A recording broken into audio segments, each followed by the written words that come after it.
buscar, mantener, movilizar a su gente, garantizar que se muevan sus estructuras el día de la elección para poder, el que desee ganar y ser el cambio que se está buscando, y en el caso del presidente Nicolás Maduro, dar continuidad. Entre estos dos candidatos que tienen los mayores porcentajes dentro de las encuestas, luego vienen un grupo de candidatos llamados independientes, moderados, de centro. Tú nos decías, bueno, entre ellos también dispersan un poco el voto de la oposición, pero también nos hemos dado cuenta que ha dispersado el voto del gobierno, el tradicional, el voto del chavista, que de repente es crítico, pero no va a votar por el candidato que se ve pues desde la polarización, o que han calificado como que es la extrema derecha, que ha solicitado sanciones y que por razones pues no van a ir por ese candidato. Entonces también se mueven un poco esos votos del chavismo dentro de ese grupo de opositores. Durante estos días también han corrido algunos rumores que quizá alguno de ellos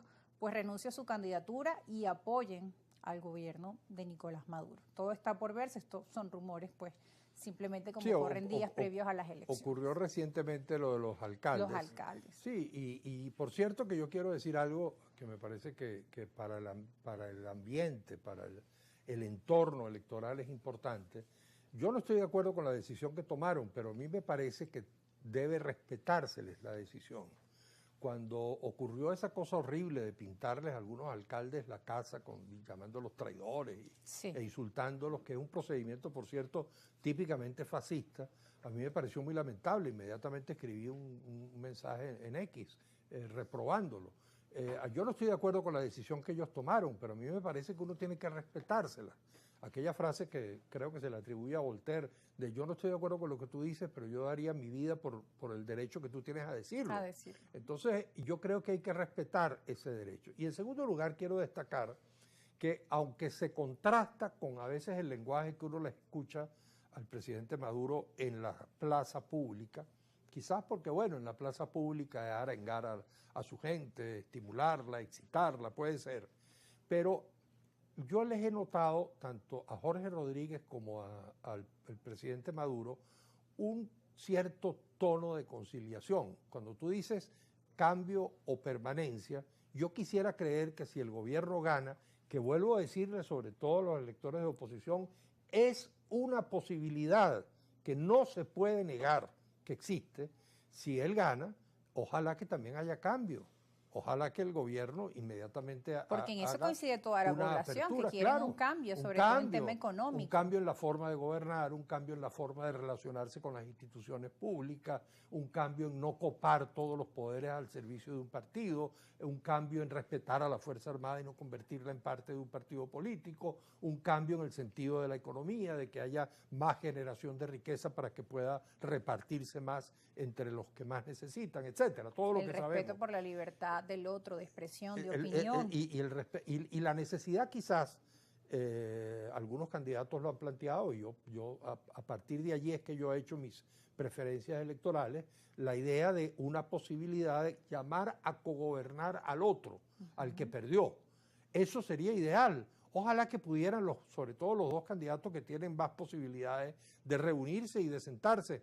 Rómulo, a mí me contaba Ramón J. Velázquez, no sé si alguna vez lo dije aquí en tu programa, que Ramón J. Velázquez, que fue secretario privado de Rómulo Betancourt en el primer gobierno de Betancourt, nos contaba las reuniones que él tenía, a mí y a mi hermano,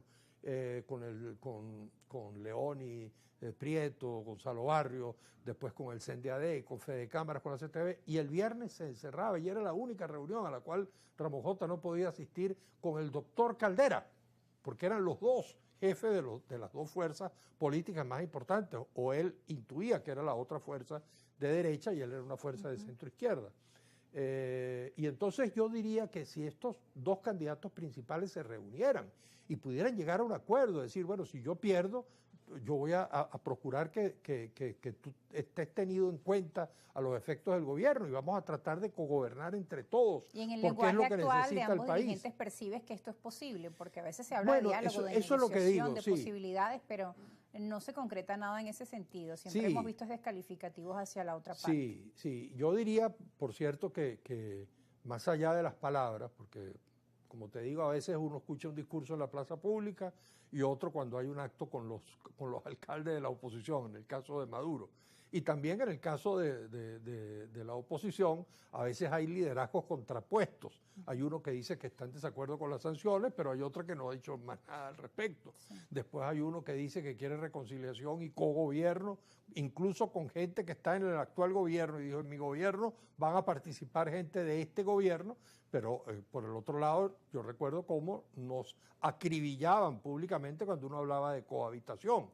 Pero yo quisiera aprovechar, por cierto, este programa, porque siento casi que es un deber con alguna gente que conozco, de decirle al presidente Maduro, por ahí lo escribí en un mensaje en X, que si efectivamente él está hablando de que después de las elecciones, que faltan ya, que el 29 de julio, dice, dentro de 11 días, va a comenzar un gran diálogo nacional.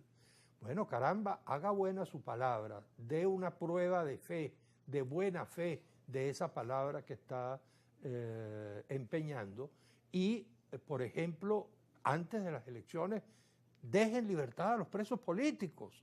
Eso lo hizo a los 2 meses de asumir el poder Eleazar López Contreras, que había sido ministro de Guerra y Marina de un dictador tan feroz como Juan Vicente Gómez, después de 27 años de dictadura.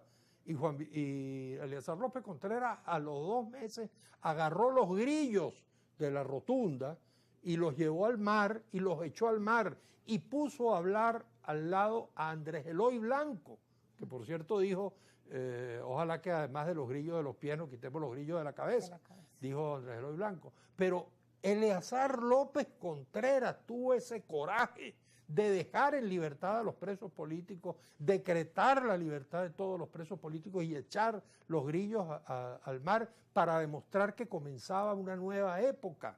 Bueno, presidente Maduro, yo le hablo a usted recuerda que me visitó muchas veces en mi oficina de derechos humanos allá en Padrito. Bueno, en nombre de los derechos humanos y en nombre de esa gente que está presa, la gran mayoría de manera totalmente injusta. Bueno, hay que ver la buena digamos, brisa que recorrería el escenario electoral si eso se produjese. Yo creo que hasta votos le aportaría al presidente Maduro, aunque sea, véalo desde el punto de vista del interés electoral, produzca ese hecho dramático, hermoso, que sería la libertad de los presos políticos antes del 28 de julio. Porque lo cierto, Enrique, es que el país quiere avanzar a soluciones, a que el tema económico mejore, pero el tema del conflicto, de la polarización, de la disyuntiva, de todo este tipo de enfrentamientos, lo que han hecho es también agravar el tema económico, cerrar a Venezuela también el tema de las negociaciones, pues el intercambio comercial, no hay seguridad en las inversiones, ¿quién puede invertir en un país donde siga conflictos políticos? Y si esto no se solventa, gane quien gane, porque también el llamado debe ser para todas las partes, ¿no? Sin lugar a dudas. El tema desde el gobierno se dice, si ellos ganan nos van a aplastar, el otro grupo es la extrema derecha, quieren acabar con nosotros, lo hemos visto en el pasado, suelen tomar referencia del 2002, entre otros eventos, las guarimbas, como hemos visto en el discurso. Entonces, bueno, también de ambas partes, ¿no? La necesidad de llegar a acuerdos y que se logren cambios en el sentido de que se pueda avanzar en negociar, en una negociación franca, que no se quede en esa foto, en ese estrechar manos para una fotografía y ya, y que ni siquiera el fondo social que se había aprobado por las Naciones Unidas pudo llegar a las personas necesitadas. Exactamente, porque a nosotros nos han caído dos tragedias. Una fue, a mi modo de ver, más que incluso el de Maduro, el mal gobierno de Chávez, que destruyó, devastó la economía, a mi modo de ver, y la herencia que se recibió fue terrible. Ya recordemos que ya con Chávez le habían quitado 3-0 a la moneda. ¿No? Y Teodoro le entregó Teodoro le entregó un salario mínimo de $360 y Chávez lo entregó antes de morir en $100 y siguió cayendo. De modo que aparte de esa enorme herencia negativa que tuvimos, después nos cayó como si fuese poco, entonces las sanciones. Las sanciones, a mi modo de ver, como las llaman, criminales, sin lugar a dudas que fueron criminales. Y creo que, por cierto, los candidatos de la oposición o la gente que promovió las sanciones debería ser lo que llaman los cristianos un acto de contrición pública, es decir, nos equivocamos pidiendo las sanciones y pedir que se levanten las sanciones. Uno echa en falta que haya pasado las elecciones y los candidatos de oposición no hayan dicho con claridad a Estados Unidos, levántense las sanciones, porque eso le hace un enorme daño no solamente al país, sino a los más pobres del país, a la Enrique, gente más por eso en humilde. muchas ocasiones le preguntan, usted que ha sido tan crítico con este grupo de la oposición, ¿por qué ahora apoyarlos? Bueno, porque como te digo, yo creo que allí hay creo que vamos al corte, si quieres te lo digo después, Bueno, pero creo que allá hay distintos matices y hay una razón por la cual tomé esta decisión, ahorita te la cuento. De la pausa.